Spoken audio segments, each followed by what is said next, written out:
신선 언론 모니터와 분석으로 시청자 여러분의 현명한 미디어 소비를 돕는 월요일 코너죠. 제주뉴스 톱파보기 순서입니다. 고재일 기자 오프닝에서 소개해 주신 것처럼 2020년 제주 언론 5대 뉴스 기대가 되는데요. 2020년 하면 아무래도 코로나19로 우리 모든 일상이 바뀐 한 해가 아니었나 싶은데 제주 지역 언론 상황은 어땠나요? 네, 그렇습니다. 그래서 첫 번째 뉴스로 코로나19 직격탄을 맞은 제주 언론 이렇게 꼽아봤습니다. 코로나19로 거의 모든 일상이 중단되면서 굉장히 경제 상황 곳곳이 지금 어려움을 호소하고 있는 그런 한 해였는데요. 언론사라고 예외는 아니었습니다. 네. 우선 코로나19 여파로 언론사의 가장 큰 수입원인 광고 매출이 큰 폭으로 줄었다라고 합니다. 매체별로는 차이는 있겠지만 심한 곳은 지난해에 비해서 거의 절반가량으로 이렇게 지금 줄었다라고 보는 것도 있는데요. 이 광고뿐만 아니라 사회적 거리 두기로 인해서 각종 행사와 이벤트가 줄줄이 취소되지 않았겠습니까? 네.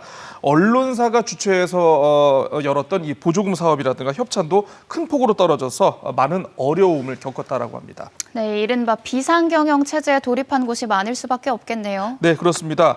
코로나19로 정부가 이 기업 등의 고용유지 지원금을 지급하지 않았겠습니까? 언론사도 이 수혜를 받았는데요. 일간지, 인터넷신문은 물론 심지어 방송까지 지난 5월부터 임직원들을 대상으로 유급휴직을 시행했습니다. 일부의 경우는 근무를 주 5일에서 주 4일로 단축하기도 했고요. 업무 추진비 축소 그리고 연차 휴가를 모두 소진하도록 하는 등 언론계 역시 마른 수건을 쥐어짜는 심정으로 비상경영에 몰두한 한 해가 아니었나 싶습니다. 네, 이 안정된 언론 환경에서 좋은 기사와 콘텐츠가 나오는 게 아닐까 싶은데요. 코로나19가 빨리 끝나서 새해에는 좋은 내용으로 시청자와 독자들의 사랑을 받는 제주 언론이 되길 기원해봅니다. 두 번째 뉴스는 어떤 내용인가요? 네, 제주 지역에 언론 매체가 100개가 넘습니다. 워낙 네. 많기도 하지만 가끔은요, 이름인 제호, 이 제호가 바뀌는 경우가 있어가지고 혼란을 느끼시는 그런 분들 많을 텐데요. 네. 엎치락 뒤치락 제주일보 제호 분쟁 두 번째로 골라봤습니다. 자신들이 지난 1945년 창간한 제주일보라고 주장하는 두 회사가 있습니다. 네. 바로 주식회사 제주일보 그리고 주식회사 제주일보 방송 이 두 개의 법인인데요. 네. 주식회사 제주일보가 주식회사 제주일보 방송에 대해 제기한 신문 발행 금지 가처분 소송에서 법원이 지난 6월 주식회사 제주일보의 손을 들어줬습니다. 자, 이 판결로 기존 제주일보는 뉴제주일보로 그리고 제주신보가 제주일보로 각각 제호를 바꿔서 신문을 하게 됐습니다. 네, 저도 처음에 좀 헷갈렸던 부분인데요. 두 회사가 제호를 두고 다투게 된 계기가 있다면서요? 네, 원래 이 내용만 가지고 참 네. 방송을 계속해도 모자라긴 한데요. 네. 사실 그렇습니다. 이 제주 지역 최대 일간지인 제주일보, 원래는 주식회사 제주일보와 주식회사 제주일보 방송의 상당수 임직원들이 함께 근무했던 동료라고 보시면 좋을 것 같습니다. 하지만 이제 옛 사주였던 김대성 회장이 횡령과 사기 등으로 구속되고 경영난을 겪다가 부도 처리되면서 지난 2012년 이후 사실상 두 개로 쪼개지는데요. 당시 제주일보를 나온 일부 임직원들이 한 기업가가 설립한 주식회사 제주일보에 합류해서 신문 발행을 하게 됐고요. 이후 제주일보 제호가 경매에 나왔는데 이 제호를 김 전 회장의 동생인 김대영 현 제주상공회의 소장이 낙찰을 받게 됩니다. 그래서 주식회사 제주일보 방송을 설립해서 나머지 임직원들을 모아서 신문을 찍게 되는데 네. 때문에 제주일보라는 제호가 동시에 두 개 매체에서 나오는 정말 언론 역사상 유례를 찾기 힘든 촌극이 빚어지기도 했습니다. 2015년에는 법원이 제주일보라는 제호를 쓸 권리가 주식회사 제주일보 방송에 있다고 봤는데 이게 5년 만에 뒤집힌 겁니다. 하지만 주식회사 제주일보 방송이 이번 판결에 불복해서 추가 소송을 준비하고 있어서 제주일보 제호 분쟁 아직까지는 진행형이라고 봐야 할 것 같습니다. 네, 이 75년 역사와 전통을 가진 무게감을 생각하면 이 제호 분쟁이 간단한 문제는 아니라는 생각이 드는데요. 어쨌든 정확하게 시시비비를 잘 가려내야겠죠. 세 번째 뉴스는 어떤 내용인가요? 네, 예전에 제가 많이 했습니다. 갑질. 네. 사실 네. 이제는 갑질하는 언론인 있으면 안 되겠죠. 네. 언론인이 사회적 지탄을 가장 많이 받는 지점 가운데 하나가 이 갑질인데요. 그런데 언론인 역시 내부적으로 보면은 직장인이 신분입니다. 네. 때로는 갑질을 하지만 내부적으로는 갑질을 당하기도 하죠. 올해는 유독 언론사의 갑질 논란이 뜨거웠던 한 해였던 것 같습니다. 그래서 세 번째 뉴스는요. 민낯 드러난 언론사 내부 갑질 이렇게 소개해 드리려고 합니다. 지역의 케이블 방송사인 KCTV 제주방송의 경우에는 최근 몇 년 동안 사주인 공성용 회장이 직원들에게 예배를 강요하고 그리고 영업을 의무적으로 하도록 하는 등 이런 사실이 알려져가지고 논란이 커졌는데요. 특히 이 과정에서 이 회장, 공 회장, 사내 방송에서 고압적인 자세로 고함을 지르며 직원을 다그치는 모습이 방송을 통해서 그대로 도민사회에 전해져서 공분을 사기도 했습니다. 결국 공 회장 제기된 모든 문제에 대해서 엄중한 책임을 통감한다며 사과를 해야 했습니다. 네.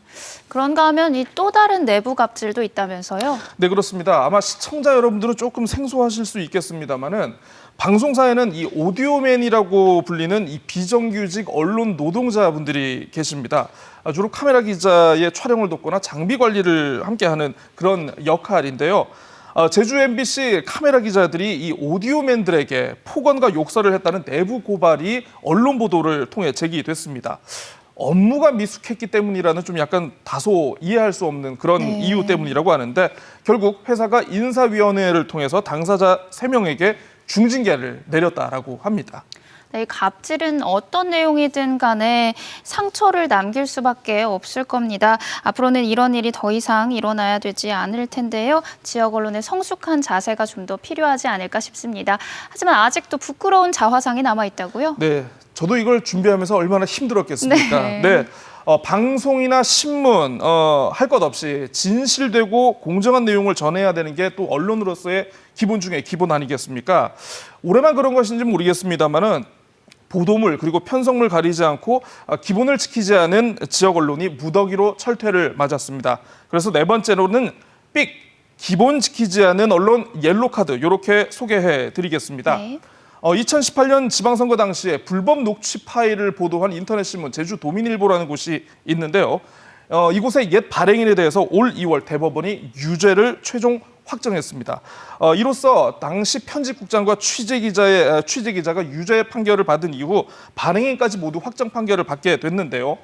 제주도 인터넷신문 기자협회가 이 회사를 언론윤리를 위반해서 협회의 명예를 크게 손상시켰다며 제명 조치하는 그런 지경에 이르렀습니다. 협회가 나름의 자정 활동에 나선 걸 보면 이 언론계에서도 해당 사건을 심각하게 받아들였다는 걸 느끼게 되는데요. 제주 언론이 받은 옐로 카드 또 어떤 게 있을까요? 네, 지난 10월에는요 JIBS 제주방송의 부동산 정보 프로그램인 박미의 드림하우스인 제주 방송심의위원회로부터 경고 처분을 받았습니다. 네. 협찬주의 주택을 소개하면서 장점만을 부각해서 좀 약간 광고 효과를 냈기 때문인데요. 네. 그런가 하면 국내 최대 포털 사이트에 이 뉴스 콘텐츠를 제휴해왔던 지역 지역 언론들이 퇴출되는 일도 있었습니다. 요즘 뉴스 검색 포털 통해 가지고 많이 하고 계시지 않습니까? 네이버와 다음에 언론사 진출과 퇴출 심사를 전담하는 포털 뉴스 제휴 평가위원회라는 독립기구가 있는데요. 지난달 제주 지역 언론 가운데 한라일보, 제주일보와 뉴스 검색 또는 컨텐츠 제휴를 더 이상 하지 않기로 결정했습니다. 주로 어뷰징 기사라든가 광고성 기사 송출로 인한 어떤 벌점 누적으로 이렇게 옐로우 카드를 받았다라고 합니다. 네, 불미스럽지만 이번에 퇴출된 언론을 스스로 되돌아보는 계기가 됐으면 좋겠습니다. 마지막 소식 간단히 소개해 주시죠. 네, 미디어의 변신입니다. 방송, 일간지, 인터넷 신문 할 것 없이 대부분 매체가 유튜브 채널을 활성화하고 있는 그런 점을 올해 특징으로 꼽을 수 있겠는데요. 전담팀을 구성한 곳도 있고 아예 별도의 인력을 채용한 곳도 있습니다. 일부 미디어는 굉장히 높은 조회수를 기록하면서 기존의 지역 매체가 가지고 있던 한계를 극복하는 계기가 됐다 평가하는 분위기도 있는데 새해에도 뉴미디어를 향한 도전이 계속 이어질 것 같습니다. 네, 내년에는 좀 더 밝고 희망적인 소식이 많았으면 좋겠습니다. 오늘 소식 감사합니다.